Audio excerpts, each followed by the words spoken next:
Bonjour et bienvenue dans cette présentation d'Itacal, mon jeu qui sera en concours à Ludinor dans la catégorie famille.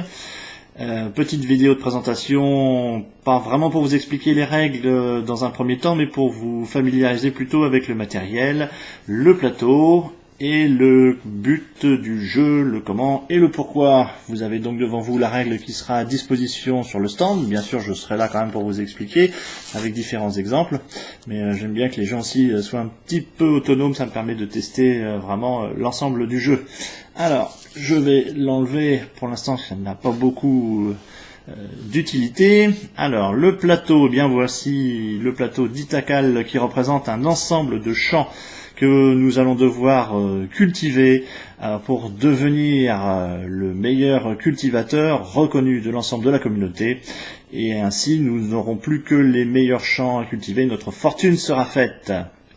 Alors, vous voyez que vous avez différentes petites cases ici qui représentent les champs, dans lesquels, en début de partie, eh bien, on va placer les denrées qu'on va y récolter. Donc, je viens de vous placer ici du maïs, de l'avocat et du cacao. Voilà, donc l'ensemble du champ sera complété. Pour récolter ces différentes denrées, eh bien chaque joueur aura un petit pion qu'il placera sur le plateau qui indiquera l'endroit dans lequel il se trouve et qui sera avancé en fonction des résultats. Alors selon des chemins plus ou moins prédéfinis, c'est-à-dire qu'ici vous avez en bleu les canaux d'irrigation qui vont vous permettre de vous déplacer de l'ensemble des cases ici sur cette même ligne et des chemins figurés ici en blanc qui vous permettront de monter d'une ligne à la fois, ou voire plus si vous arrivez à faire des combinaisons. Pour tout ça, chaque joueur aura un magnifique plateau individuel, bien sûr à sa couleur, avec en fond ici un rappel de la valeur des différentes denrées que nous allons récolter. Donc le maïs vaudra 1, l'avocat vaudra 2 et le cacao vaudra 3. Vous avez ici l'emplacement des dés que vous aurez en votre possession et en bas le rappel des symboles spéciaux qui sont sur ces dés. Donc chaque joueur durant la partie aura 2 dés qu'il placera sur son plateau. Un dé d'une couleur noire, je ne sais pas si on la voit très bien ici, et un dé d'une couleur verte. Alors ces dés ont une figure Maya en fait qui représentait les nombres. Alors comme je sais que votre Maya est un petit peu rouillé, donc je me suis permis de mettre sur le côté des petits points qui rappellent la valeur de dé. Donc ici vous avez un dé 4, et ici un dé qui vaut 2. Donc chaque joueur, durant la partie, lancera ses dés. Donc, je vais vous faire une démonstration du lancer de dés. Vous les prenez dans votre main, vous secouez un petit peu, un geste ferme, vous les lancez et vous obtenez un résultat. Vous voyez, c'est magique, la mécanique est super bien rodée.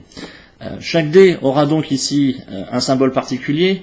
Vous avez le symbole des terres maudites, dont la signification est expliquée sur le plateau, et ici le dieu suprême Quetzalcoatl qui vous permettra de faire différentes actions très sympathiques, vous verrez ça en cours de partie.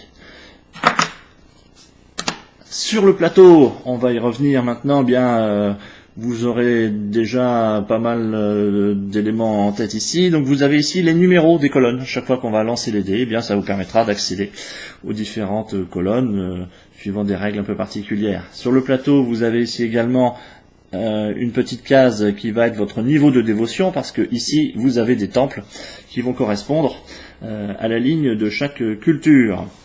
Dans un temple, on va y mettre quoi? Bien, chaque fois qu'un joueur fera une dévotion, eh bien, il va y déposer une denrée pour pouvoir avoir des bénéfices.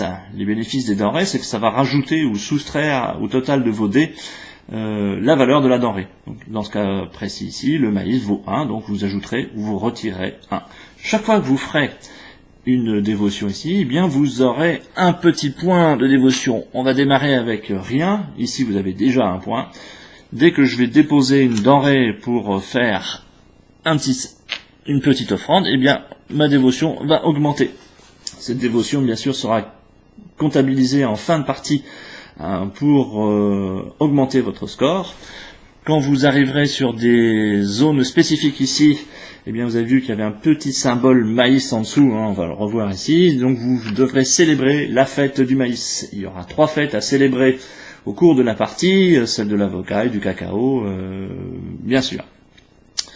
Voilà l'ensemble des cases sur le plateau. Les dés spécifiques de la partie vont être des dés dorés, comme ceci, avec la même chose que sur les autres dés, des numéros, mais des symboles particuliers ici qui sont, voilà, celles-ci, qui vous permettront bien, lorsque vous serez le prêtre, car ce sont les dés du prêtre, c'est un rôle qui va tourner entre les joueurs durant la partie, et bien vous pourrez aller récupérer les fameuses offrandes que les joueurs auront faites, ou vous-même, dans les différents temples de votre choix. Voilà, ça c'est les dés spécifiques que vous recevrez une fois dans la partie. Et vous avez les derniers dés spécifiques qui sont ici les dés qui vont vous permettre de ressemer ou de récolter. C'est-à-dire que le jeu va être progressif, on va avancer d'étape en étape, donc les choses vont se vider.